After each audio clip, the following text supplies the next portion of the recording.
What are you doing here? What? The sun flying from the moon? We're making offerings to the All-God, clearly. You too can seek his aid. That's if you've got fitting offerings. He scorned ours, then cursed the old village.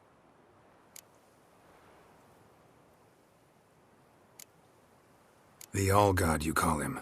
First I've heard. Is some new deity? Nay, 'tis ancient, revered by our forefathers. They say it were like this. Roslav of Oriton came here to gather brushwood, and suddenly, for no reason, a bush burst into flame. Then, Roslav heard a voice from the ground, demanding offerings and obedience. We've been coming here since then, bearing gifts, in exchange for which the All-God watches over us, keeps us from evil. Plain to see that. So, what's wrong with your offerings? You needn't mock us, you can see right well we brought scraps. Before the war, I wouldn't give this such to me elms. But what can we do? Such are the times. And they're like to get worse. All-God said if he don't get a rafter of bacon and a barrel of beer at least, the rivers will fill up with frogs and locusts or some such will devour the harvest. I could intercede on your behalf with this All-God of yours. Got a feeling we'd come to an understanding. Well, I suppose it can't hurt to try. To speak with him, you have to stand before the altar and cry out, "All God, help a poor wretch in need." Who knows, he might just listen to a foreigner.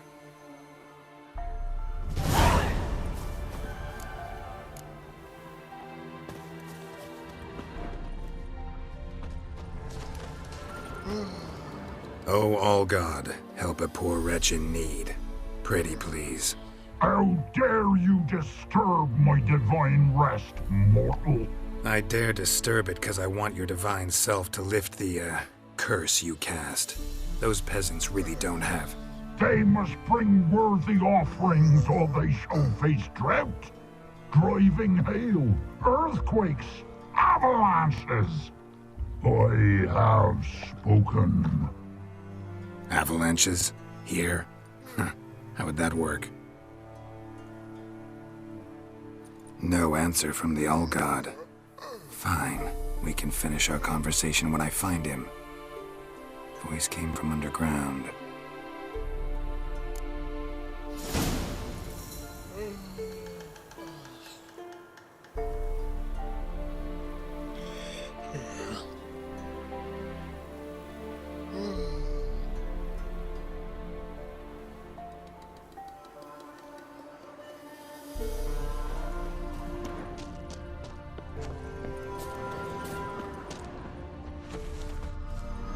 A crack. Too small to pass through, but big enough for sound to come out.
What?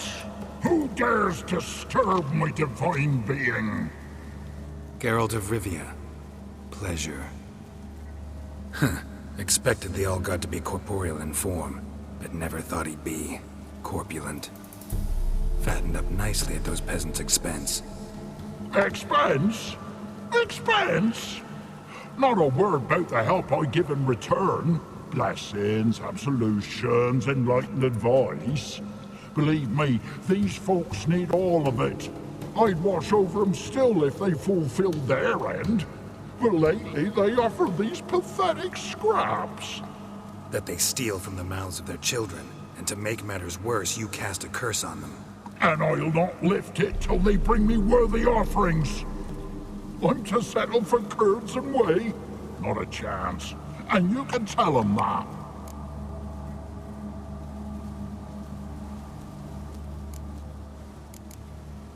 Been in this hole long? For a century or so. One winter I found shelter here.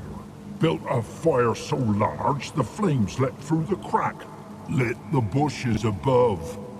I coughed from the smoke, and suddenly heard a peasant. A voice out of nowhere, he called. A miracle.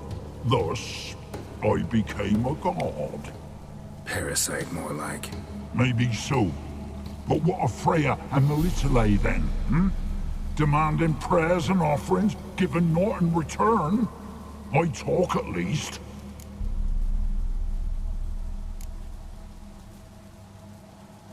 Listen here, lord-ass. You're gonna be satisfied with what you get, or I'll feed you to the ravens.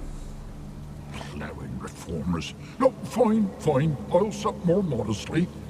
But just till the end of the war, not one day longer.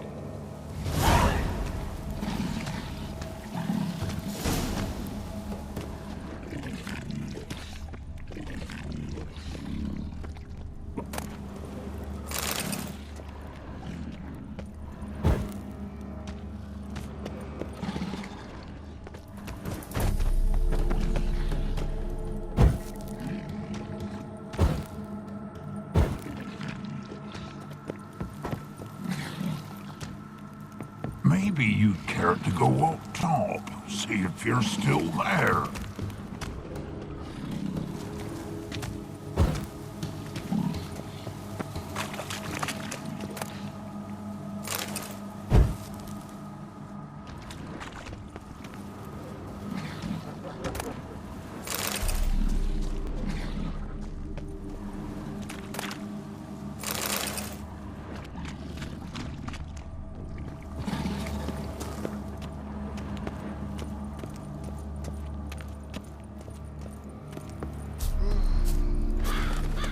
Anything new?